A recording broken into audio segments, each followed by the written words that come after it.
Živjo, tukaj je Mateja Perpar. Za vas imam sporočilo o mojem novem mladinskem romanu z naslovom Liza. Mladinski roman Liza, hashtag boljši life za vse, je hkrati zelo smešna in zelo resna knjiga. Smešna zato, ker je napisana v humornem slogu, z veliko najstniškega slenga in ironije.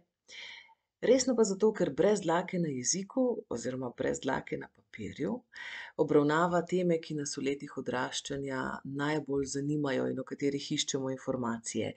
Najprej je tu seveda ljubezen, s tem mislim zaljubljenost, spogledovanje, pa tudi že stiskanje, crkljanje in čisto pravi seks. Potem starševske omejitve, povezane s tem. Prvi obisk pri ginekologu, pa kontracepcija, zvestoba, nezvestoba oziroma varanje, ločitev, ljubice in ljubimci in tako naprej.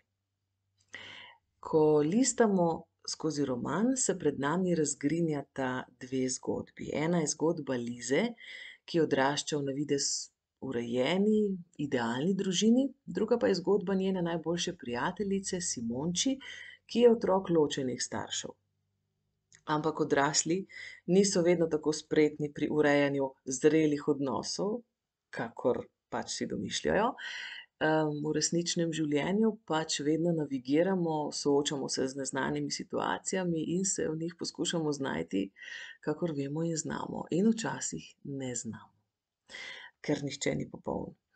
Tako da je to knjiga za najstnike in za starše, pa za najboljše prijateljice, za fante, ker bodo v njej izvedeli marsikaj o dekletih, tudi za učitelje, ki včasih nesebično odigrajo starševsko vlogo, pa jim najbrž zato premalokrat rečemo hvala.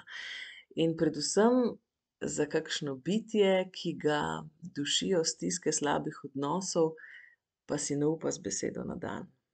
In takšnim sporočam, ne vdajte se, ker se vedno najde rešitev in tudi za vas bo posijalo sonce. Verjamem, da se da vse urediti. Pa še ena stvar, kot začimba je knjigi primešana še čisto prava jasnovidka. Tako da se beremo.